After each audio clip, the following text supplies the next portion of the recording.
for Lieutenant General Reginald Centracchio, who is the former Adjutant General of the state of Rhode Island, Brigadier General James D'Agostino, who was the Assistant Adjutant General to the state of Rhode Island.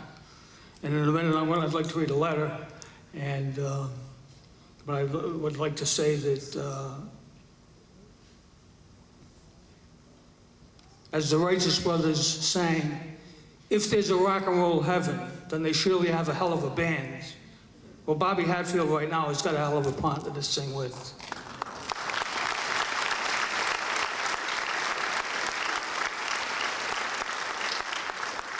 And inasmuch to John and his family, as they lost a family member, when I received the call, I felt the same way.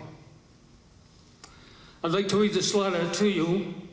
It's addressed to Mrs. Grace Mastrangelo.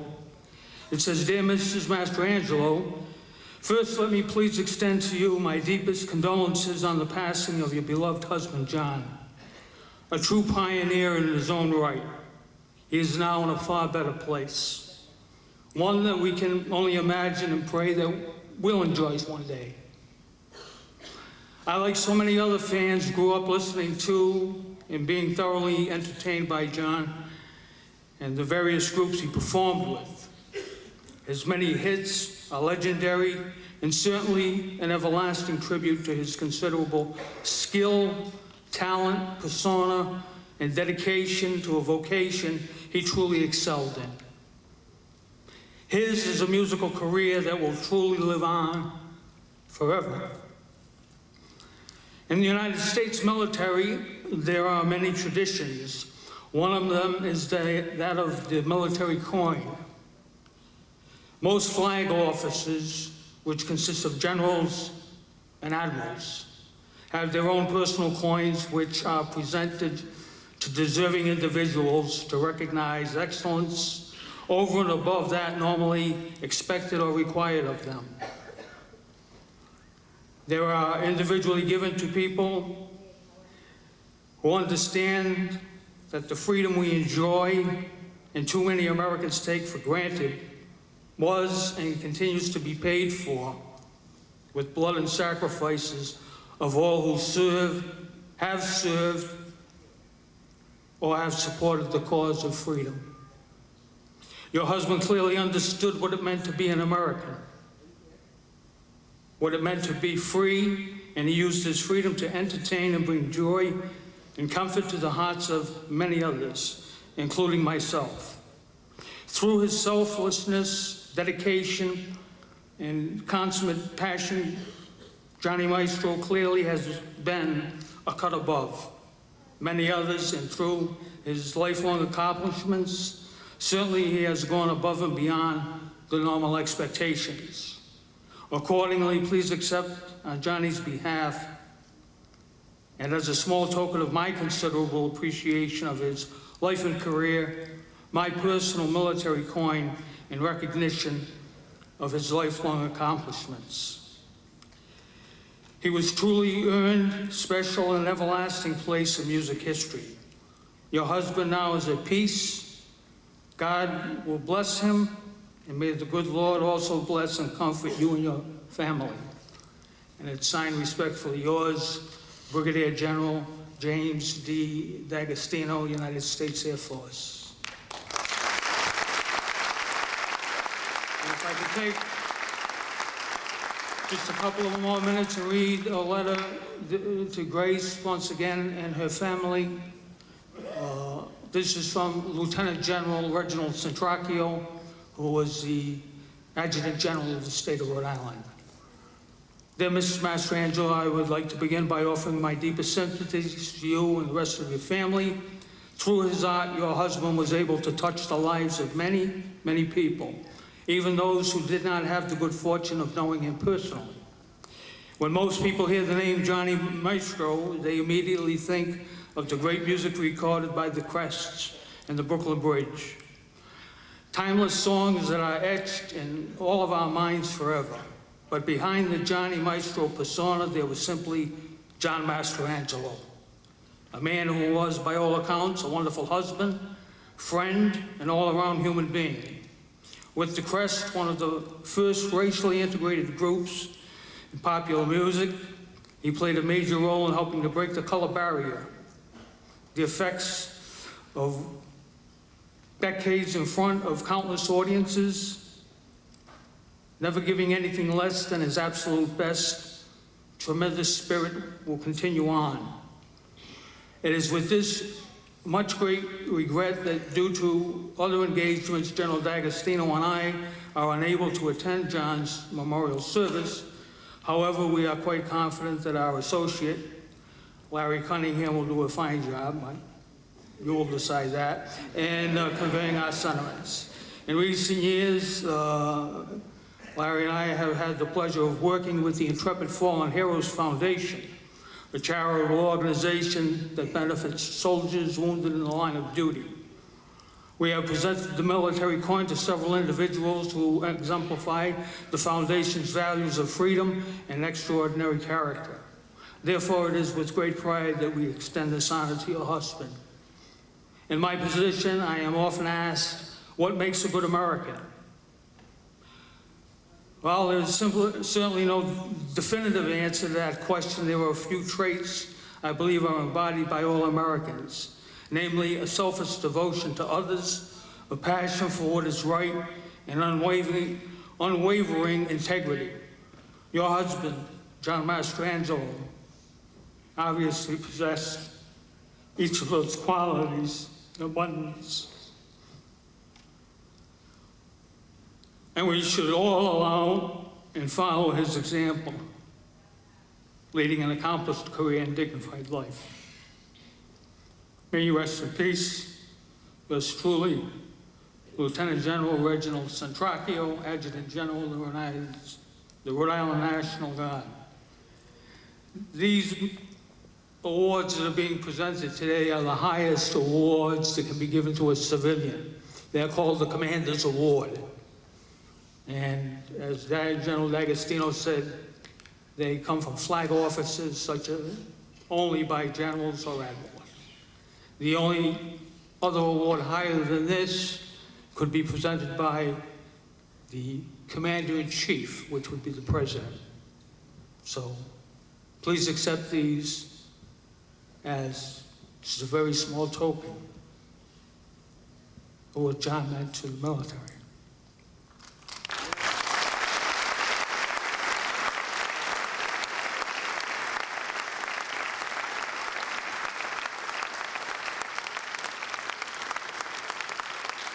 Thank you, Larry. Larry Cunningham.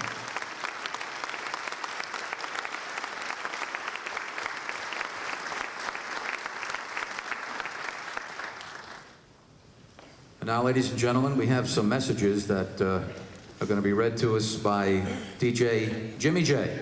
Jimmy?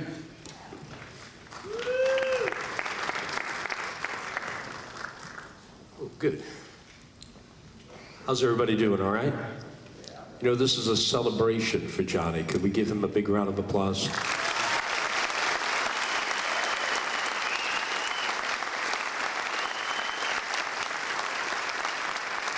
We are currently broadcasting around the world, and this is being seen on the Rewind Show website, and it will be streaming on Ustream.tv, so for those of you that when you go home, you'll be able to see it again. We do have a couple of messages, and the first one is from Clay Cole, one of the great DJs of our time. It reads, "It is with a heavy heart that I send my condolences to Grace and the Mastrangelo family. I regret that I'm unable to be there to celebrate Johnny's remarkable life. He is certainly not forgotten here in Florida, where I'm performing a series of one-nighters. In each city, Naples, St. Petersburg, Fort Lauderdale, I dedicate the performance of the memory of Johnny. Most moving of all is his many fellow performers who arrive at each theater wanting to reminisce and recall Johnny's stories. I remember in 1975, during the taping of an HBO special, in an interview with Johnny, I asked him, what was the worst thing that ever happened to you? Without blinking, Johnny shot back, this interview. Oh, you guys should hear the stuff Johnny said in interviews. At the conclusion of each show, we salute Johnny with his signature song, You'll Never Walk Alone. Jay and the Americans, Little Anthony and the Imperials, the Coasters, the Crystals, the Times, are joined by J.T. Carter, founder of the Crest, and special friends from the Earls, Vito and the Salutations, and the Angels, and many, many others to honor Johnny. Respectfully, the audiences always rise out of respect, and there's not a dry eye in the house. I simply say, Johnny was our friend, a gentleman, a gentle man. We will miss him. We surely will. Respectfully, Clay Cole.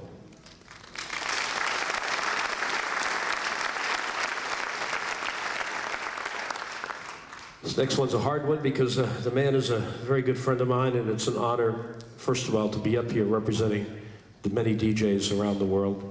And Johnny has been my friend since 1968. I was with him on his last concert, and he will be missed. So here's one more for you. To the family and friends of Johnny Maestro, I was deeply saddened to hear that Johnny had passed away. I always considered him one of the greatest singers in the business. I had the pleasure and honor over the years. I was always anxious to hook up with him, not only because I considered him a friend, but I couldn't wait to hear him sing. My heart goes out to his family and friends. I just heard Rock and Roll Heaven mentioned a few minutes ago. This one was signed by Mr. Bill Medley. Thank you, ladies and gentlemen. I would like to share their memories with you of Johnny. And I'm gonna kick it off with a couple of things, some of them a little lighthearted. One comes to mind. We worked in a place called Desertland together. And it was called Hot Rods. The room was Hot Rods, but the place itself was called Desertland. I don't know, how many people remember that place? Over on 11th Avenue in Manhattan? Oh, that many. And it was a situation where we had two shows.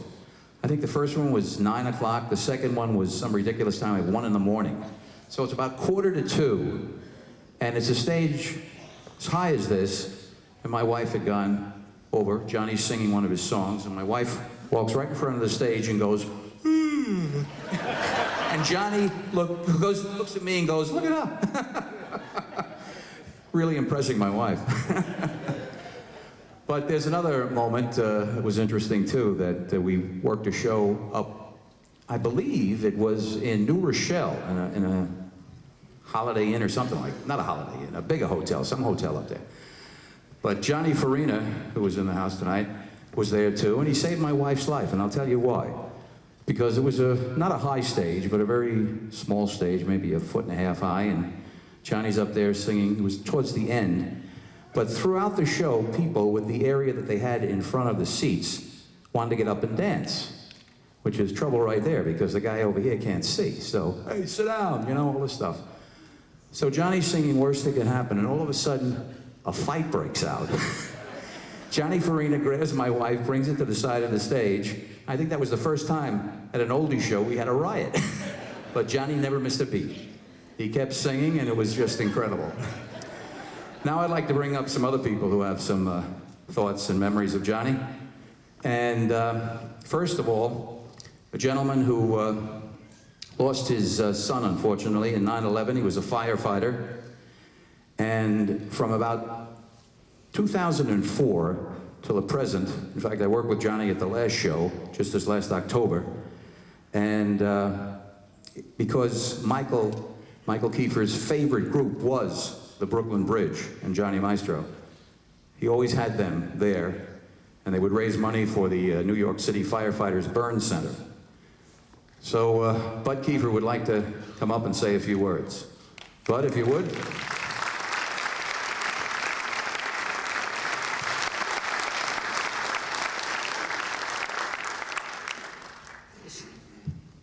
This is my daughter, Carrie. I brought her up here for moral support, because I'm very nervous.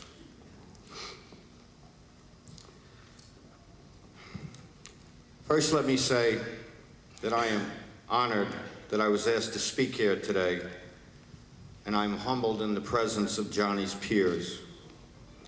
To Johnny's wife, Grace, and his family, plus all the members of the Brooklyn Bridge and their families, I offer my sincere condolences. My connection with Johnny is through my son, FDNY firefighter Michael Kiefer. Michael was only 25, but he loved the oldies music, with Johnny being his favorite. Michael loved the way Johnny sang, plus he also told me that he thought that their black and white shoes were very cool. I will always cherish the times that we went to his concerts at Westbury Music Fair or wherever he was playing. All that ended for me on September 11th, 2001. Michael was one of 6 men from ladder 132 in Brooklyn, New York, who answered the call on that fatal day. We never had a recovery of Michael, nothing. It's like he went to work that morning and went straight to heaven. So after months of hearing nothing from the medical examiner's office, in July of 2002, we decided to have his funeral. In planning for the funeral, I felt I had to reach out to Johnny and the Bridge to let them know what a fan Michael was, and also to ask if they would sing Ave Maria at his funeral mass. I spoke with Les Couchy of the group, who couldn't have been more kind and sympathetic to me. He said they would do it in a minute, but they were booked in Rhode Island the night before and logistically couldn't make it. We finally hooked up in April of 2003 when they graciously accepted my invitation for them to sing in an FDNY plaque dedication ceremony for Michael at the Brooklyn Botanical Gardens. This was my first meeting face-to-face with Johnny and the group. They all spoke of 9/11 and how we must never forget. But it was Johnny who impressed me the most. He didn't say much. He just had that wonderful smile. He put his arm around my shoulder and said that Michael's memory will never die, and whenever it needs to be done, just tell me where, and just tell me when.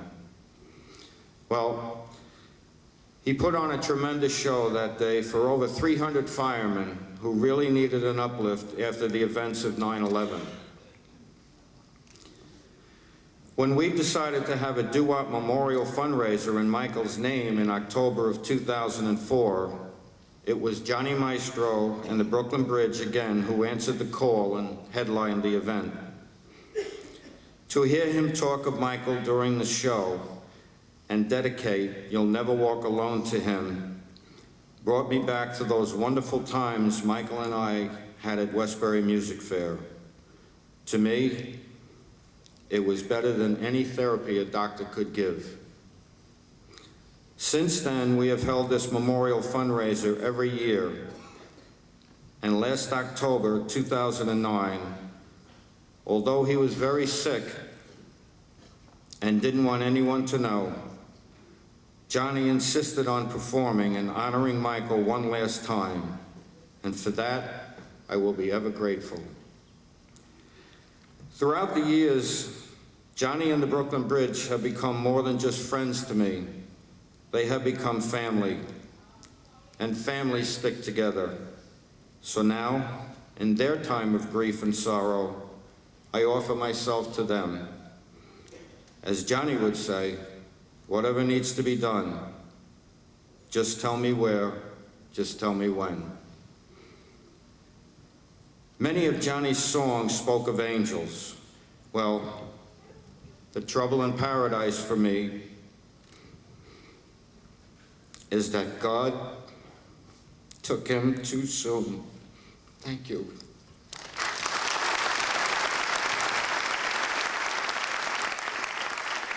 And now I'd like to call up former colleague of mine at CBS FM, Bobby J.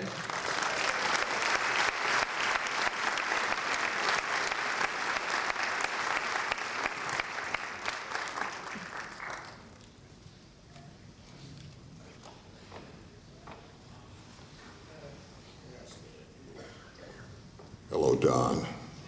Bobby. I had a very special relationship with Johnny Maestro.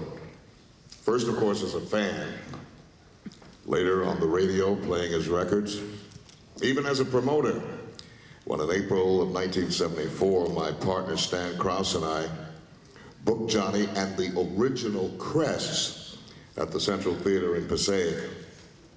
But it was in the studio that I became totally, absolutely awestruck by him. Rich Houlihan brought Johnny together with Joel Katz and myself, and we created a studio group called Joel and the Dimensions.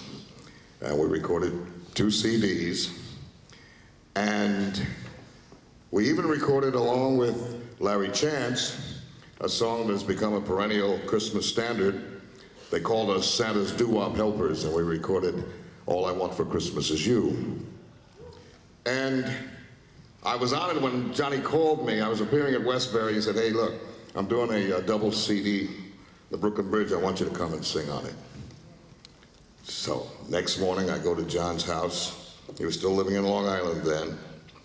And earlier, you might have heard Sweetest One and Pretty Little Angel. And I said, that bass vocal sounds a little familiar. Well, I did that, and those two, and my Juanita with them. And while we were in the studio doing our first Joel and the Dimensions CD, I was also concurrently producing some tracks on my original group, the Laddins, and he stepped up, helped me with the vocal arrangements. He's even singing on 2 or 3 tracks, because that's the kind of guy he is. We had so much fun in the studio. We would razz each other, or as when I was growing up in Harlem, we would sound on each other.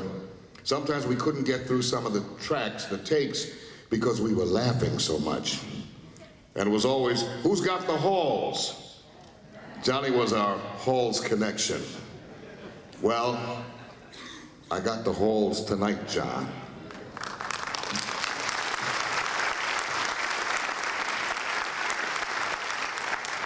I often said that John's ears should have been insured by Lloyd's of London because he heard things that mere mortals could never hear.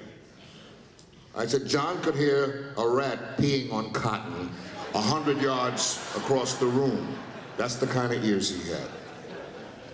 Well, I'm gonna miss not being in the studio with John. We had talked about maybe doing another CD.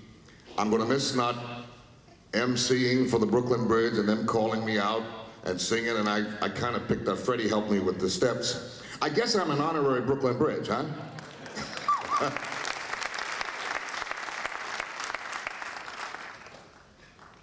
I spoke to John 1 week to the day before he left us. And I said, I love you. He said he loved me. I said, I'll call you next week. I'm gonna miss not hearing his voice. I'm gonna miss not being on stage with him. But I cherish the video that I have of us over at NBC on the David Letterman show, me standing between Johnny and Dion with Will Smith in front of us. We were doing, we appeared with Paul Schaefer on his Paul Schaefer Coast to Coast album, When the Radio Is On. I gotta dig it out because I want to see it again now. But I'm going to cherish his friendship. I'm going to cherish everything he taught me, because being in the studio with Johnny Maestro was a learning experience. But I'm a religious guy, and I firmly believe that I will sing with him again in that big studio, that big digital studio, Joel, in the sky. Thank you.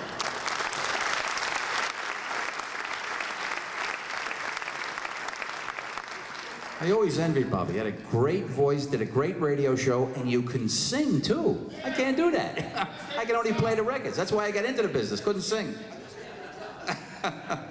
Welcome to the club. All right, now some other people, members of groups would like to come up and say a few words. And first, from Danny and the Juniors, we have Joe Terry and Frank Maffei. Gentlemen, Frank Maffei. Thank you. First, our condolences to Grace and Johnny's great family.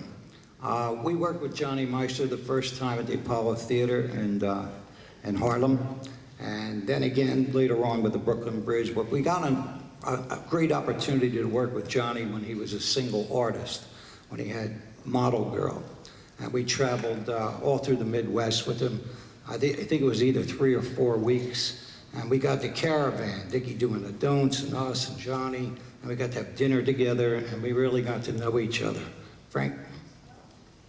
And I'll tell you something, I'll never forget, at the end of that tour, Johnny says to me, well, I got to do bandstand tomorrow. I said, well, you might as well stay right at my house because I live 10 minutes from the bandstand studios. So Johnny came, the whole neighborhood was out there because my brother had told everybody he was coming. My mother cooked him a big dinner, ravioli, braciole, sausage, and meatballs.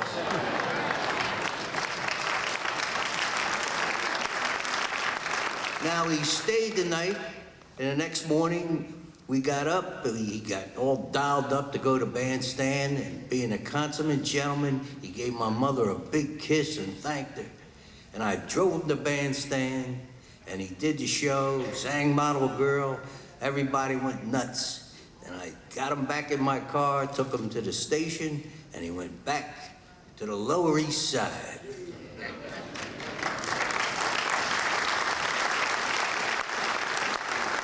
Johnny was a wonderful guy. He was a true gentleman. There is no doubt about it. I mean, in this business, you have all kinds of egos and whatever, but Johnny was a regular, right up front guy.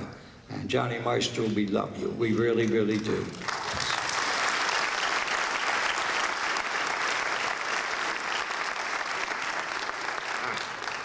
As a short footnote, we're involved, Frank and I, in an organization called Pennies in Action. And that organization is working with Dr. Chermenke at the University of Pennsylvania Hospital. He's through his first stage for a vaccine for cancer. And yes. So if anybody wants to help, penniesinaction.org, or you can ask Smitty, he'll give you some information. Ray Ranieri will give you information, or you can reach us at our website, DannyandtheJuniors.com. God bless Johnny Maestro. Well, he was young when I met him, and he was very interested in the business, the singers. And I was doing a show at, I believe it was the Beacon Theater, and Jay Black was on the bill, and he wanted to meet him, so I brought him along. And he's now, I'm happy to say, one of, I used to say Joe Terry, Terry Johnson. Terry Johnson's Flamingos, Joe Marioni. Joe? You know, I just had a flashback when you said that. You introduced me to Johnny Maestro for the first time that evening, 21 years ago. I wish I could tell you that John and I were very close friends and used to pal around like some of the other folks who are here today, but we had a different kind of a relationship, you know. Of course, when I was told the folks I was coming here today in my group, Terry and his Flamingos send their deepest condolences to the bridge, and Grace and family, and all of those, of course, who are going to miss John. My first memory of music in my life is at 3 years old, my mother dancing around the living room with me in her arms, and she would play her 45s of The Worst That Could Happen, Welcome Me Love, Blessed Is the Rain, and Your Husband Over and Over Again. But there was a time when my mother was actually upset with Johnny Maestro. You see, John could complimentary words to the liner notes of my first album when I was 16 years old. And after that, I couldn't take the garbage out. I couldn't walk the dog. I mean, she would ask me, but I would just look at her and say, do you realize that Johnny Maestro wrote in the liner notes of my album? And so we got past that stage, though. But it meant the world to me, and it was only the first time of several when John would really go out of his way to pay a compliment or encourage me. And those few words he offered would have an immeasurable impact on me as a young singer.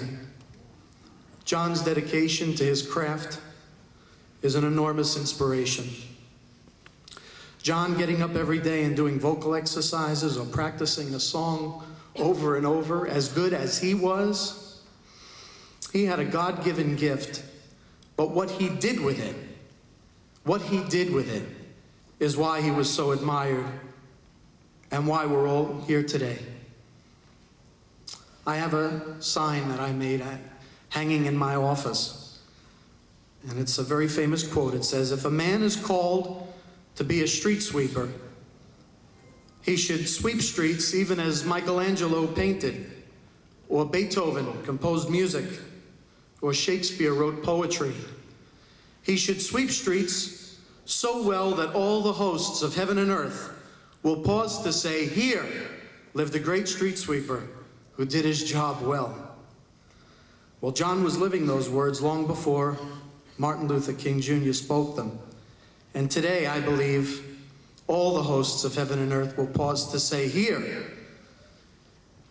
was a great man, a great singer who not only did his job well, but whose example serves as an inspiration to me and countless others." Thanks, John, for raising the bar, for encouraging greatness in those around you, and for being a mentor to me and more people than you could have possibly known. I'm really going to miss you. Thank you.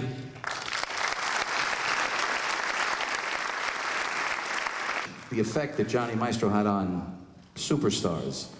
I got a chance to talk with and have on my show Paul Simon. And I had mentioned to him that I was going to do a show at the Nassau Coliseum, and I says, "Why don't you come out?" He said, "I might do that," because he used to go out to see his brother, who was part of a radio station out on the end of the island. He says, "I'll stop off." So he came by, and it was great. Brought him out, and the place went crazy. But what was interesting, I found very interesting, and I have a picture to prove it, he came with his Johnny Maestro and the Brooklyn Bridge album and wanted Johnny to sign the album to him, which was just great, I thought. The influence that Johnny had on people that you don't expect them to have an influence on. But of course, Paul Simon was part of that crew way back.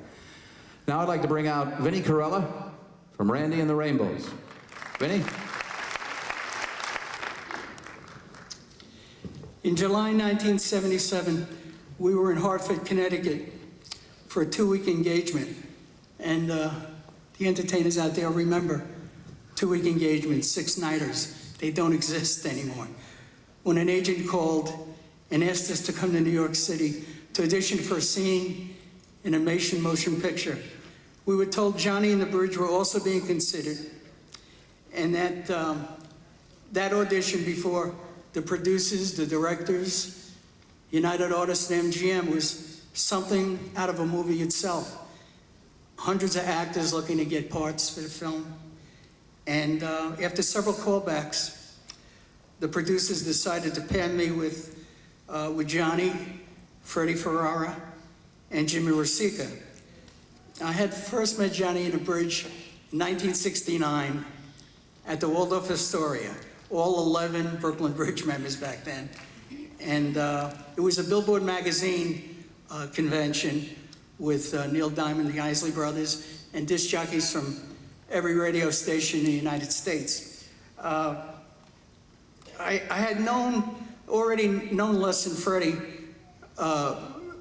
from the Bridge, going back to the early 60s, when we had worked many times with the Del Satins. So we reacquainted ourselves, and they introduced me to Johnny for the first time. So we fast forward a lot of years later, countless gigs with the Brooklyn Bridge, but it wasn't until we worked together on that film, which was Hair, that I really got to know Johnny. 4 months of rehearsals, recording the soundtrack, which went gold, the actual filming, where there's a lot of hurry up and wait in between scenes, that he and I had many conversations about many things. But I'll tell you this, the first day of shooting, Brooklyn Bridge were appearing in Boston. They were doing 6 nights at a supper club. So they would fly into LaGuardia every day, get picked up by a limo and brought down to the old Customs House where we were shooting the film. And the first day of shooting, Milos Forman, the Academy Award-winning director, met us and says, "Oh, I'm so happy to have you fellas in my movie. I want you to go back to see the hairdressers and have your hair cut." And the birds looked at one another and says, "Whoa, whoa, whoa, what do you mean, get a haircut?" And he said, "Well, this is a period movie, and you are army officers, and you must have military." So Jimmy Rosica said, "Hey man, we're rock and roll guys. We gotta work tonight." He says, "Well, I'll tell you what. If you don't want to get your hair cut, then I get 4 other actors, and thank you very much." I said, "I ain't with them, Milos. I'm not with them. I'm not with these guys." So they thought better of it. He told, Milos Forman told Johnny that he would trim his beard military length, and Freddie's hair wasn't that long anyway, so he was fine. But Jimmy went back that night, he had shoulder-length hair, and he took heat from everybody for that whole week. He was scalped. But I tell you, it was really a great experience. We had a great time. We went to the Ziegfeld Theater, all of us together, for the premiere, and it was just a wonderful, wonderful time for us all. It was a lot of work, but it was a lot of fun.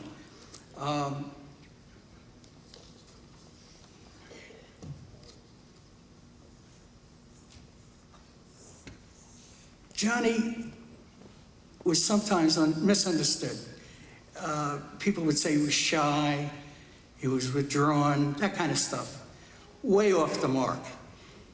He was under the radar as a star, as a celebrity, and that was by choice.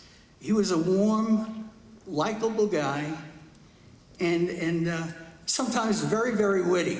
In fact, every time I saw him, he always had a little thing, and he was a pretty clever guy.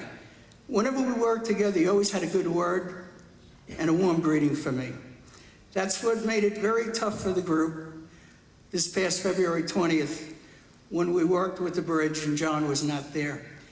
It was difficult for us, and I could see what kind of a toll it was taking on the bridge.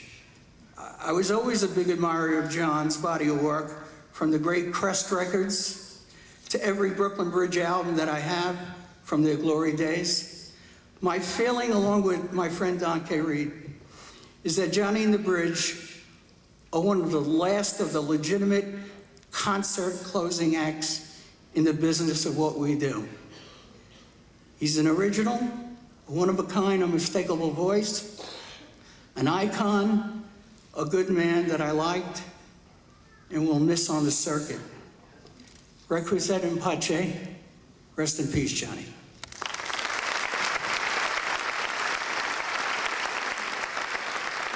Thank you, Vinny. Vinny Corella, Brandy and the Rainbows.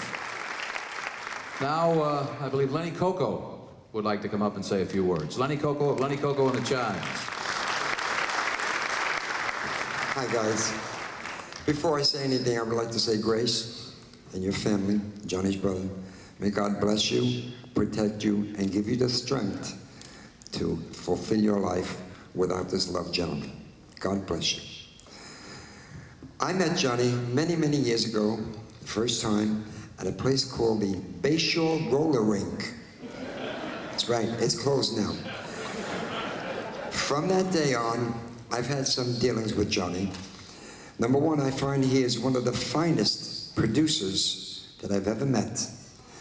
I called him up one time when I was doing a CD. I said, "John, how do I do this? He said, "Lenny, come down to my place." He lived right behind the South Shore Mall. He had a studio down there. Help me out with a certain song. I said, "John, what do I owe you?" He says, "A thank you." See, this is the kind of guy that he was. Johnny Maestro firmly believed that there are 3 things in life you cannot buy. That is love, respect, and friendship. You have to earn it. I'm not much of a speaker, but there's one thing that I'll take to my grave with me. 1997, I had a heart attack on a bus coming from a show in Ohio. 1999, I had a stroke. I was counted out 3 times. I was defibbed 8 times. I lost 70 pounds. Johnny came to see me at Good Samaritan Hospital, put his arm around my daughter, and says, Andrea, don't worry. Your daddy's going to be fine. I will take that to my grave. Bye, John. Thank you. Lenny Coco.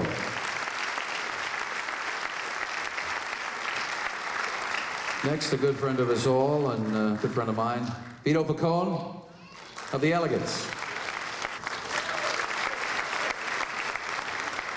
Thank you. First of all, on behalf of all of the Elegants, to Grace, the family, Ronnie, your family, our deepest sympathies. To the Brooklyn people out there, I would like to tell you that it's a mistake in the newspapers that he was born in Brooklyn. Johnny was born on the Lower East Side at 9 Roosevelt Avenue, 9 Roosevelt Street. We kidnapped him and brought him to Staten Island. And one night he snuck away and moved to Long Island. First Italian ever got away with it.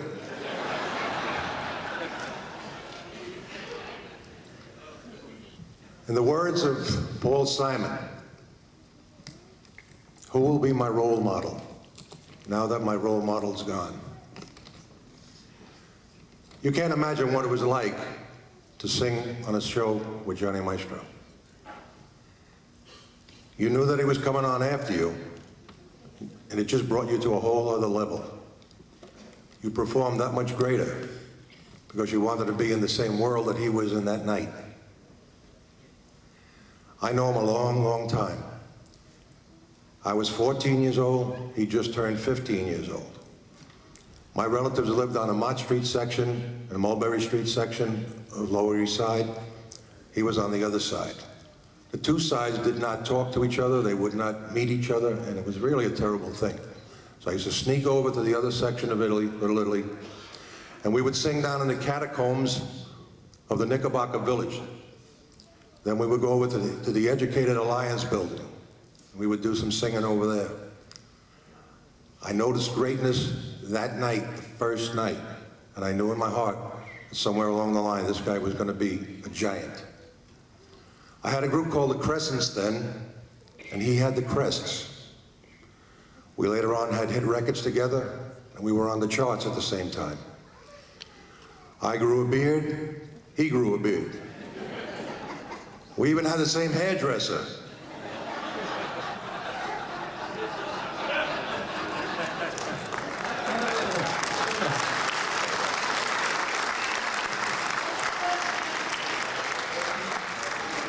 I was always jealous and envious of John, mainly because he was much taller than I was.